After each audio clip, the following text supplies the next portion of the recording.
ಎರಡು ತರದ ಜೀವನ ಇರುತ್ತೆ. ಒಂದು ಗುರಿಯನ್ನ ಇಟ್ಕೊಂಡು ಮುಂದೆ ಹೋಗೋದು, ಇನ್ನೊಂದು ಗೊತ್ತು ಗುರಿ ಇಲ್ಲದೆ ಹೋಗ್ತಾನೆ ಇರೋದು. ಅದರಲ್ಲೂ ಎರಡು ತರ ಇರುತ್ತೆ. ಕೆಲವರು ಏನೋ ಕೆಲಸ ಮಾಡೋದಿಲ್ಲ, ಎಫರ್ಟ್ ಹಾಕೋದಿಲ್ಲ. ಎಲ್ರ ತರ ನಾನ್ ಮನಸ್ಸು ಮಾಡಿದ್ರೆ ಜಗತ್ತನ್ನ ಗೆಲ್ತೀನಿ ಅನ್ನೋ ಛಲ ಯಾರಿಗೆಲ್ಲ ಇದೆ ಇಲ್ವಾ? ನಾನ್ ಮನಸ್ಸು ಮಾಡಿದ್ರೆ ಜಗತ್ತನ್ನ ಗೆಲ್ತೀನಿ ಅಂತ ಎಷ್ಟು ಜನ ಅನ್ಕೊಂಡಿದ್ದೀರ? ಈ ರೀತಿ ಯಾರಾದ್ರೂ ಪ್ರಶ್ನೆ ಕೇಳಿದಾಗ ನಿಮ್ಮ ಕೈ ಮೇಲೆ ಬರ್ಬೇಕು. ಯಾಕೆ ಗೊತ್ತಾ? ನಮ್ಮನ್ನ ನಾವು ನಂಬ್ತಾ ಇದ್ರೆ ಇನ್ಯಾರು ನಂಬ್ತಾರೆ ಅಲ್ವಾ? ನೀವೇನಾದ್ರೂ ಆಗುತ್ತೆ ಅನ್ಕೊಂಡ್ರೆ ಮನಸ್ಸು ಅದಕ್ಕೆ ಸರಿಯಾಗಿ ಕೆಲಸ ಮಾಡ್ತಾ ಹೋಗುತ್ತೆ. ಆಗೋದಿಲ್ಲ ಅನ್ಕೊಂಡ್ರೆ ಅದು ಸರಿಯಾಗಿ ಕೆಲಸ ಮಾಡೋದಿಲ್ಲ. ನಾವೆಲ್ಲ ಆದಿ ಮಾನವರಾಗಿದ್ದಾಗ ಕಾಡಲ್ಲಿ ವಾಸ ಮಾಡ್ತಾ ಇರ್ತೀವಿ. ಮನುಷ್ಯನ ಬ್ರೈನ್ ಹೇಗೆ ಡಿಸೈನ್ ಆಗಿರುತ್ತೆ ಅಂತ ಗೊತ್ತಾ? ನಮ್ಮ ಬ್ರೈನ್ ಯಾವಾಗ್ಲೂ ನಿನ್ ಹಿಂದೆ ಕಾಡು ಪ್ರಾಣಿಗಳು ಬರ್ತಾ ಇದೆ, ನೀನ್ ಧೈರ್ಯದಿಂದ ಇರಬೇಕು, ಎದುರಿಸಬೇಕು ಅಂತ ಹೇಳಿ ಹೆದರಿಸುವಂತಹ ಒಂದು ಬ್ರೈನ್ ನಮ್ದಂತೆ ಮೂಲತಃ. ಅಂದ್ರೆ ನಾವು ನೆಗೆಟಿವ್ ಕಡೆ ಅಟ್ರಾಕ್ಟ್ ಆಗೋದಕ್ಕೆ ರೀಸನ್ ಇದೆ.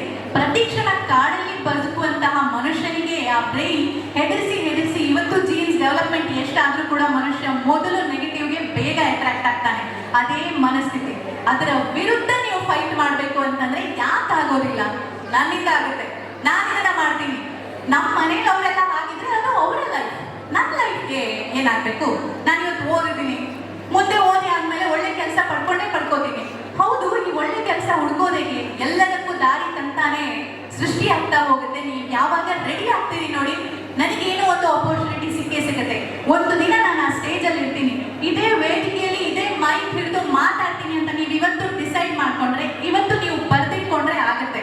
42% ನಮ್ಮ ಕನಸುಗಳು ನಾವು ಬರೆದಿಟ್ಟುಕೊಂಡ್ರೆ ಈಡೇರುತ್ತೆ ಅನ್ನೋದು ಅಷ್ಟೇ ಸತ್ಯ. ಯಾಕಂದ್ರೆ ನಮ್ಮ ಬ್ರೈನ್ಗೆ ಅಷ್ಟು ಪವರ್ ಇದೆ, ಅದನ್ನ ಯೂಸೇ ಮಾಡ್ಕೊಳ್ಳೋದಿಲ್ಲ ಅಂತೆ. ನಾವು ಐನ್ಸ್ಟೈನ್ ಅವರ ಬ್ರೈನ್ ಬಗ್ಗೆ ಮಾತಾಡ್ತೀವಲ್ಲ, ನಮ್ಮ ಬ್ರೈನ್ ಏನು ಕಡಿಮೆ ಇಲ್ಲ ಅಂತ. ನಾವು ಮನಸ್ಸು ಮಾಡಿದ್ರೆ ನಮ್ಗೆ ಏನ್ ಅನ್ಕೋತೀವೋ ಅದೆಲ್ಲವನ್ನ ಸಾಧಿಸ್ಬೋದು.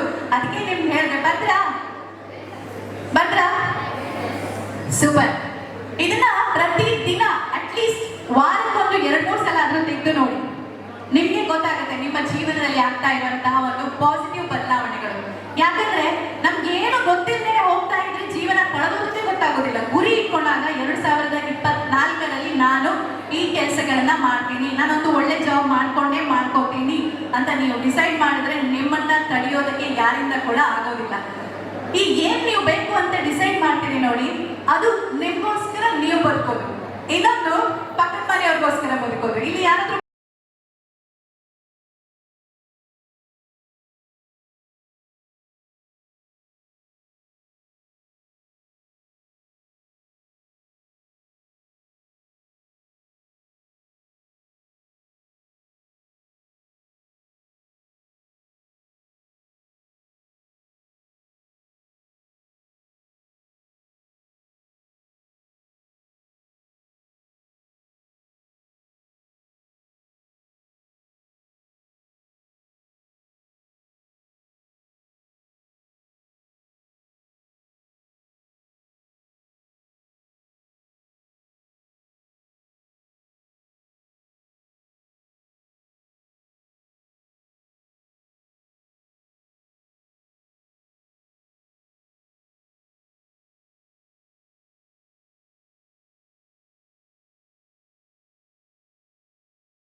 ಮನುಷ್ಯ